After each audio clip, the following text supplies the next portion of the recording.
여러분 안녕하세요. 실용적인 건강 정보를 전해드리는 건강뉴스의 한쌤입니다.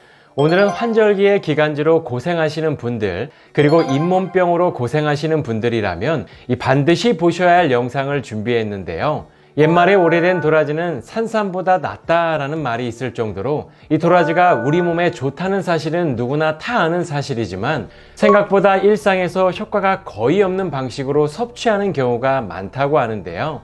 그래서 준비했습니다. 이 도라지를 제대로 섭취하는 방법이 무엇인지, 그리고 도라지와 함께 먹으면 잇몸병과 폐 건강에 그렇게 좋은 음식이 무엇인지 오늘 낱낱이 알아보도록 하겠습니다. 그럼 바로 확인해 보시죠.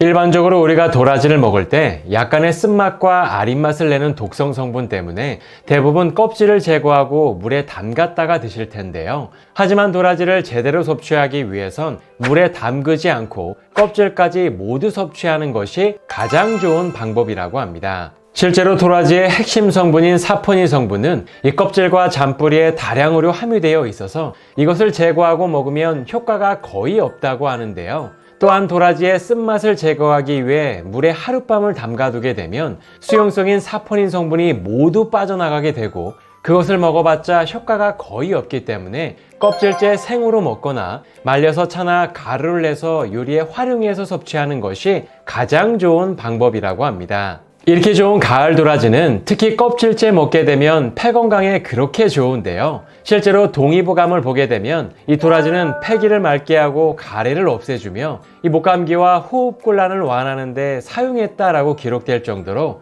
이 도라지에는 폐기관지에 분비물의 양을 늘려 이물질을 흡착하고 이 가래로 배출시키는 데 도움을 주는 사포닌 성분이 풍부해서 폐에 쌓인 각종 노폐물을 흡착해 배출하는 데 도움을 준다고 합니다. 하지만 도라지를 섭취하게 되면 이상하게도 이 가래가 더 생기는 것을 경험하게 되실 텐데요. 이 결론부터 말씀드리면 가래를 증가시키는 것이 맞습니다. 이 도라지가 가래를 증가시키는 것은 사실이지만 이것은 가래를 더 생기게 하는 것이 아니라 오히려 폐기관지에 분비물의 양을 늘려 이물질을 흡착하는 과정으로서 이 청정작용을 통해 가래를 빠르게 배출시키는 이로운 작용을 하는 것이기 때문에 걱정하지 마시고 꾸준히 드시면 폐 건강에 그렇게 좋다고 합니다.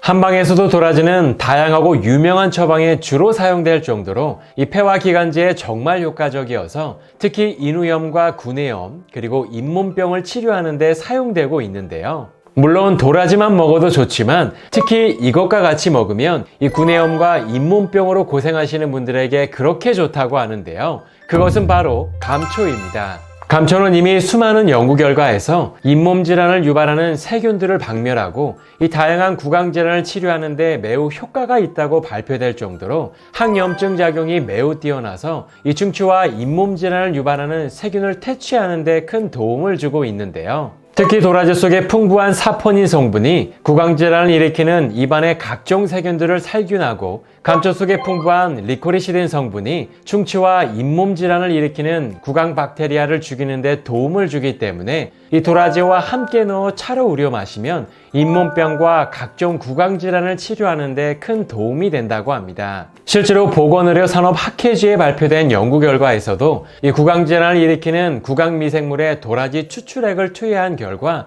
이 치은염과 잇몸 질환균에 대한 우수한 항균 효과를 보였다고 발표했는데요.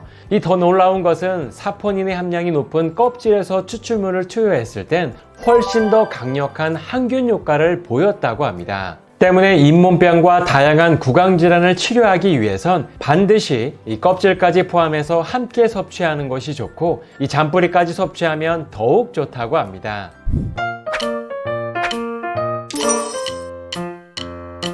감귤탕을 만드는 방법은 아주 간단한데요. 먼저 냄비에 물 2리터를 넣어주시고 깨끗이 세척한 말린 도라지 30g과 감초 10g을 준비해 주시면 됩니다. 특히 도라지는 생으로 사용하셔도 이 말린 것을 사용하셔도 좋기 때문에 구하기 편한 도라지를 사용하시면 됩니다. 이제 물이 끓기 시작하면 감초를 먼저 넣어주면 되는데요. 이 감초를 넣은 다음 불을 완전히 꺼주시고 비가열 상태로 5시간 정도 천천히 우려주시면 됩니다. 이제 우려낸 감초를 냄비에서 제거해 주시고 도라지를 넣은 다음 10분 정도 끓인 후에 드시면 완성입니다. 특히 도라지는 너무 오래 끓이면 쓴맛이 강해지고 사포닌 성분으로 거품이 많이 생기기 때문에 10분 정도만 끓이는 것이 좋은데요. 드실 때에는 반드시 뜨겁지 않은 65도 이하의 온도에서 드시는 것이 좋고, 특히 잇몸병과 구내염이 있을 때 드시면서 잠시 입에 머물고 계신다면 항균 효과로 인해 구강질환을 일으키는 세균을 없애는데 그렇게 좋다고 하니까요.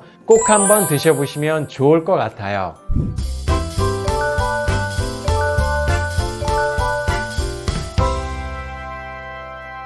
이렇게 오늘은 도라지의 놀라운 효능과 섭취 방법에 대해 알아봤는데요. 이 감귤탕은 건강한 성인 기준 하루 한 잔, 식후에 마시는 것이 좋고, 이 잠들기 전 저녁 시간에 마시면 효과가 더욱 좋다고 합니다. 평소 가래나 잇몸병으로 고생하시는 분들이라면 이 기관지 건강을 위해 감귤탕을 꾸준히 드시는 것이 좋은데요. 또한 미세먼지가 가득한 요즘 매일 폐에 쌓여가는 이물질을 배출시키는데 가을 도라지가 그렇게 좋다고 하니까요. 오늘부터 꾸준히 드셔보시는 건 어떨까요? 그럼 다음 시간에도 더 건강하고 유익한 정보로 찾아뵙겠습니다. 오늘의 내용에 도움이 되셨다면 좋아요와 구독하기 부탁드립니다. 감사합니다.